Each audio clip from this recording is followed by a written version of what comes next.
பராக்கிரமசாலியான ஜராசந்த மகாராஜாவை பரிகசிப்பது போலாகிவிடும். மதுராபுரியின் சிறந்த ஒற்றர்கள் அவனை யார் என்று கண்டுபிடிப்பார்கள். எனது வீரர்களில் ஒருவர் மூலமாவது அவனுக்கு அழிவு உண்டாகும்.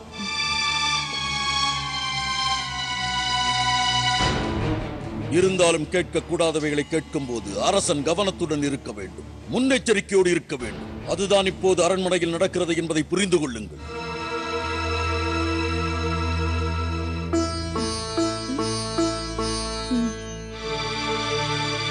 என்ன, இருவரும் ஏதோ கூற விரும்புவது போல் தோன்றுகிறது.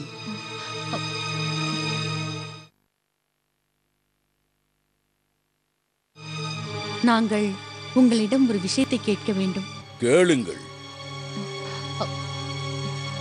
இப்படி தயக்கப்படும் அளவிற்கு அப்படி என்ன பெரிய விஷயமா? தயங்காமல் கூறுங்கள்.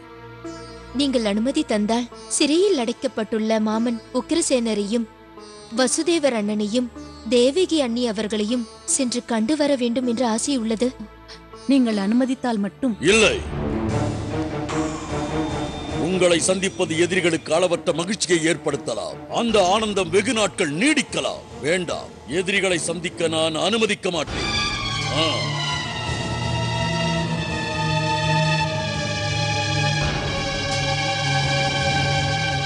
நாராயண நாராயண. பித்ருதேவருக்கு வணக்கம். நாரதா, என்னை சந்தித்ததில் மிக்க மகிழ்ச்சி. கூறுமகனே, மூவுலகில் என்னென்ன புதிய விஷயங்கள் உள்ளன? படைக்கும் கடவுளான தாங்கள் அறியாத விஷயங்களை என்னால் மட்டும் எவ்வாறு அறிய முடியும் பிரம்மதேவா? இருந்தாலும் எனக்கு ஒரு சந்தேகம். அது என்ன நாரதா? பகவான் நாராயணனின் பூர்வ புண்ணிய அவதாரம், அதனுடைய லட்சியமான கம்சனின் அடிவை எட்டுவதற்கு இன்னும் தாமதம் ஏன்? பிறப்பிற்கும் லட்சியத்திற்கும் இடையே உள்ள பயணத்தில் இயற்கை நியதிகள் பலவற்றிற்கு சாட்சியாக வேண்டி வரும். பூதகியிலிருந்து தொடங்கி பலருக்கும் மோட்ச பிராப்தி அளித்திருக்கிறார் பகவான். இறுதியில் காளிங்கனின் கர்வத்தை அடக்கினார். யோமாசுரனுக்கு மோட்சமளித்தார். இவர்கள் அனைவருடைய பூர்வ ஜென்ம பாவங்களின் பலனாகத்தான் துவாபர யுகத்தில் பகவான் ஸ்ரீகிருஷ்ணனால் கிடைக்கப்பெற்ற மோட்சம் என்று தெரிந்து கொள்ளுங்கள். அதனால்தான் கம்சனின் அழிவு தாமதமானது. நந்தகோபரின் மகன்தான் அழிவுக்கு காரணமான பாலகன் என்பது கம்சராஜாவிற்கு தெரியாமல் இருப்பதற்கு ஏதேனும் ஒரு நியாயம் உள்ளதா பித்ருதேவா? நாரதனின் கலகம் கம்சனிடம் தொடங்குகிறது என்றால் ஒரு சிறு அறிவிப்பு கொடுத்திருக்கலாம் அல்லவா? கண்டிப்பாக செய்கிறேன் பகவானே. கம்சனின் அழிவிற்கு நான் ஒரு காரணமாக இருப்பேன் என்றால் அதை ஒரு பெரும் பாக்கியமாக கருதுவான் இந்த நாரதன். இயற்கையின் நியதி எதுவோ அதற்கு ஏற்றாற்போல் நடக்கத்தான் என்னால் முடியும்.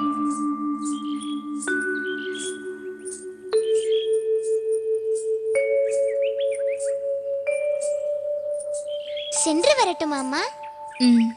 அடர்ந்த வனங்களுக்குள் செல்லக்கூடாது. எப்போதும் பசுக்களோடு தான் இருக்க வேண்டும். கூட்டத்திலிருந்து யாரும் எங்கும் தனியாக செல்ல வேண்டாம். எல்லோரும் எப்பொழுதும் ஒன்றாகவே இருங்கள். இந்த தாய்மார்களுக்கு எப்போதும் பயம்தான். ஆபத்து இருந்தாலும் திரும்பி வருகிறோம் அல்லவா? சரிதான். இருந்தாலும் தாய்மார்களின் பயமும் கவலையும் மறைவதில்லை ராமா. அந்த காளிங்கனின் தீண்டல் இல்லாமல் கண்ணன் அற்புதமாக தப்பி வந்ததே கடவுளின் அருள்தான். அதுபோல்தான் கடவுளின் அருள் இந்த கண்ணனையும் நண்பர்களையும் எப்பொழுதும் காத்து நிற்கும் அம்மா. என்ன அனைவரும் அவசரமாக வருகிறீர்கள்? யசோதாம்மா, நாங்கள் ஒரு முக்கியமான விஷயம் கூற வந்துள்ளோம். இப்பொழுதெல்லாம் கண்ணன் எங்களுடன் விளையாட வருவதே இல்லை. இவர்களுடன் விளையாடினால் மட்டும் போதுமா? கண்ணன் எங்களுக்கும் சொந்தமல்லவா யசோதாம்மா? இன்று கண்ணன் மாடுகளை மேய்க்க போக கூடாது, எங்களுடன் இருக்க வேண்டும். நாங்கள் அழைத்துச் செல்கிறோம்.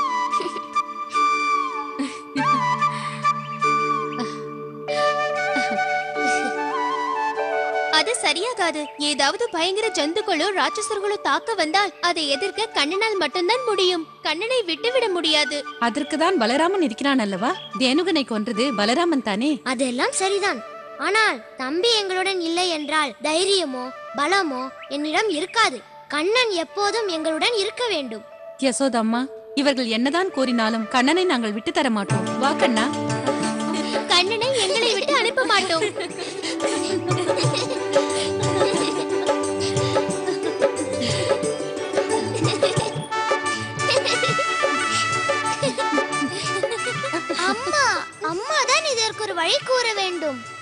கண்ணா, இவர்கள் கூறுவதிலும் நியாயம் உள்ளது. இவர்கள் ஆசைப்பட்டு வந்திருக்கிறார்கள். குழந்தைகளே, இன்று கண்ணன் இவர்களோடு செல்லட்டும்.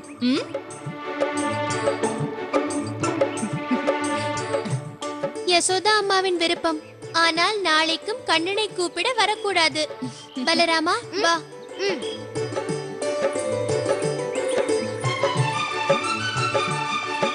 எல்லோருக்கும் கண்ணன் தான் வேண்டும். சகோதரி, கண்ணன் எல்லோருக்கும் உடையவன் அல்லவா? ஆமாம். ஸ்ரீ கிருஷ்ண லீலை ஒரு சிறிய இடைவேளை.